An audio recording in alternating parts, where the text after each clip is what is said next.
여러분 안녕하십니까. 메일을 한번 열어봤습니다. 메일을 열어봤더니만 반가운 소식이 들어와 있는 거예요. 반가운 소식이 어떻게 들어왔냐면, 안녕하세요 소장님, 이력서 및 자기소개서 검토를 해달라고 요청한 멤버십 회원 누구누구누구입니다.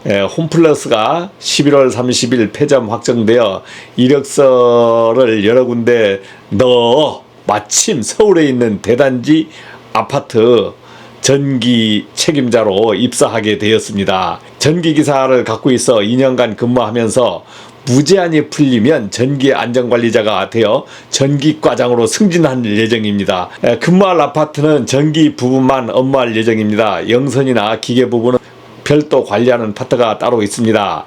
아파트 첫 출근은 12월 1일 일입니다. 이야. 양 소장님, 이드라TV 전기소방 실무교육 열심히 시청하고 있습니다. 그리고 열심히 배우고 있습니다. 항상 건강하시고 시설관리 실무 강의 많이 부탁드립니다.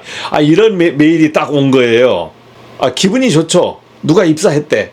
자, 저분이 몇 년도생이냐면 1962년생입니다. 지난 기간에 어떤 일이 있었냐면 9월경인가 저에게 메시지가 왔어요. 양 소장님, 10군데 이상 이력서를 넣었는데도 연락 오는 곳이 없습니다.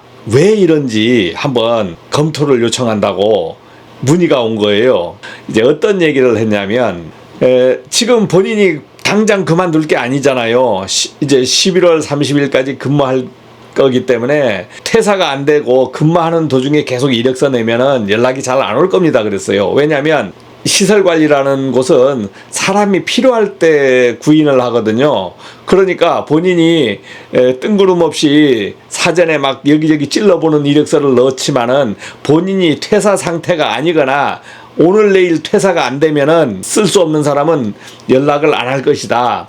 이제 이러한 얘기를 하면서 일단 이력서 검토를 요청했으니까 이력서를 한번 보내달라 해서 수정사항이 있는지 이렇게 보기도 했습니다. 그런데 그분은 수정사항이 없더라고. 왜냐면 어떻게 했냐면 제가 강의한 부분을 보고 거의 작성을 해서 아주 심플하게 작성을 잘 해왔어요. 그래서 수정사항이 별로 없었던 것 같습니다. 몇 가지만 수정해서 아마 드렸던 것 같아요. 그것을 써먹었는지 그거는 제가 잘 모르겠지만은 지금은 근무기간이 끝났으니까 퇴사가 된 거 아니에요. 근데 하루도 공백을 안 하고 12월 1일부로 출근을 하는 거야. 지금 우리 나이로 64세 된 분이 입사를 한 거 아닙니까? 제가 오늘 왜 이 얘기를 하냐면, 여러분들이 60세 이상인데 취업이 될 건가 말 건가 이런 생각을 했는데 지금 취업한 분이 계시잖아. 재취업을 또 했잖아요. 이제 오늘 이런 말을 들으면, 이야, 저런 사람은 참 재수 좋네. 이야, 저 사람은 진짜 들어가니까 이제 부럽네. 이렇게 하시는 분도 있을 거예요. 이렇게 하시는 분도 있을 거라고. 직장을 갖고 있는 사람들은 안심, 찾는 사람들은 초조, 찾아야 될 사람들은 막막, 이런 거 아닙니까? 이분도 얘기했잖아요. 어떻게 해서 직장을 들어갔다고 얘기하고 있냐면, 이력서를 여러 군데 넣었다는 거야. 이력서를 여러 군데. 어느 곳이 될지 안 될지 모르니까 포기를 안 하고 계속 이력서를 꾸준히 넣은 거예요. 그러다 보면 걸린다는 거지. 한 방에 걸리는 수도 있고 수십 번 넣어도 잘 안 걸리는 수도 있습니다. 그렇지만은 우리가 포기하는 순간은 끝나는 거예요. 끝나는 거. 이제 여러분들이 지금 이제 60세가 넘었다, 아니면은 은퇴 후에 직장을 구하는데, 나는 잘 안 구해진다 했을 때 포기하지 말고, 이 지역에서 구하려고 하니까 잘 안 될 때는 지역도 넓혀보고, 이제 구인 구직 사이트 같은 것을 다방면으로 보셔야 돼요. 어떤 분들은 고용24신가 하고 잡코리아 사람인 이 부분을 잘 모르시는 분도 있더라고. 그래서 여러분들이 이력을 찾는 곳을 많이 아셔야 돼. 지금은 생활정보지, 지역정보지 있잖아요. 벼룩시장, 교차로, 이런 게 없는 것 같더라고. 요즘은 다 망해서 없는지 안 보여. 예전에는 거기에서 광고 내고 우리가 구인을 한 적도 많은데, 지금은 이제 모든 게 인터넷 시대 아닙니까? 웹에서 다 하니까 여러분들이 웹에서 직장을 찾는 방법을 많이 연구를 해야 될 것 같습니다. 나는 이력서를 냈는데 1차는 오라고 하는데 2차 면접에서 안 된다. 2차 면접에서 안 된다 하시는 분들이 있어요. 그분들은 왜 안 되냐고 저한테 만약 물어본다면 뭐라고 말씀드리기 힘들어요. 왜 그러냐면 1차 서류는 통과되는데 2차 면접에서 안 되는 것은 누구의 불찰이냐면 모두 본인이 과실이거든요. 본인이 과실이야. 얘기를 하는데 상대방이 마음에 안 들었다는 거잖아요. 상대방이 마음에 안 들었다는 거니까 그때는 본인이 모습을 다시 한번 거울을 놓고 보든지 뭘 보든지 해서 되돌아 봐야 돼요. 그럴 때는 나의 외모에 문제가 있나, 나의 뭐에 문제가 있나, 이것을 분석을 해서 자기 자신이 그것을 깨달아서 수정을 하면 됩니다. 얼굴이 못나서 취업 못하는 건 없어요. 얼굴이 다 잘났습니까? 아니잖아요. 얼굴이 잘난 거하고 성실한 거하고는 전혀 틀려요. 만약에 본인이 단점이 있다. 본인이 단점을 본인이 알 수 있습니까?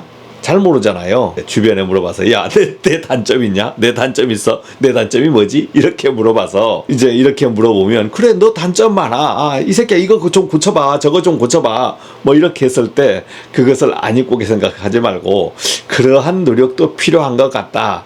이제 제가 이제 막연한 얘기입니다. 막연한 얘기예요. 제가 뭐 어떻게 지금 제 앞에 보이지 않은 분들인데 어떻게 감히 얘기를 할 수 있습니까? 그렇지만은 제가 농담 삼아서 위안의 말씀을 한번 하는 겁니다. 저도 마찬가지 이제 오늘이 토요일인데 사실은 이제 오늘부터 어떤 날입니까? 아주 바쁜 날입니다. 저녁에 또 모임이 있어요. 또 내일도 모임이 있어요. 막 이렇게 이제 11월 말부터 12월 말까지는 연말 연시라 그러잖아. 그래서 많이 바쁘기 때문에 사실 이드라 TV를 운영하면서도 영상을 찍거나 뭐 하기도 참 쉽지는 않습니다. 그렇지만 제가 이제 항상 이제 기본적으로 이제 제 자신에게 약속하는 게 뭐냐면 어떠한 짓을 하더라도 1일 1영상 즉 롱폼 3분 이상 이러한 영상을 제가 내보내고 쇼츠, 뭐 전기 쇼츠를 못 보내면 어디에 영상이라도 찍어서 노래라도 실어서 내보내는 것. 어떠한 영상을 올렸을 때 조회수를 바라고 구독자를 바래가지고 영상을 올리지 않는다는 겁니다. 그건 무슨 말이냐면 저는 저하고 약속이 있거든요. 저하고 약속으로 인해서 영상을 내보내는 거예요. 제 목표는 꾸준함이 목표지 욕심이 목표가 아니라는 겁니다. 꾸준함이 목표지 어떠한 욕심이 목표가 아니라는 거예요. 그러니까 여러분들도 마찬가지 다들 그러하시겠지만은 어떠한 욕심을 내기보다는 꾸준함으로 승부를 거십시오. 제 아버지가 이제 원래 10월에 돌아가셨는데 제 아버지가 자식들에게 한 말이 있어요. 팔자는 노력으로 고칠 수 있다 그랬습니다. 팔자는 노력으로 고칠 수 있다 그랬어요. 그래서 그 말이 저는 무슨 말인지 잘 몰랐는데 제 형제지간들도 그렇고 이상하게 다 부지런하더라고. 형제지간이 공부를 잘하는 분은 없었어요. 근데 어느 정도 다 잘 살아. 그렇다는 것은 뭐냐면 팔자는 노력으로 고칠 수 있다. 그러니까 여러분들도 마찬가지. 지금 아마 노력으로 팔자를 고치는 분이 있을 겁니다. 그래서 노력하는 자는 당할 수 없다라고 이런 얘기도 있지 않습니까? 자, 그래서 11월 마지막 날 전날인데 여러분들도 앞으로 12월에 좋은 그 희망이 더 있기를 바라고 이드라 TV는 꾸준한 곳이다라는 것을 생각해 주시면서 같이 호흡을 했으면 좋겠습니다. 자, 여러분 건강하십시오.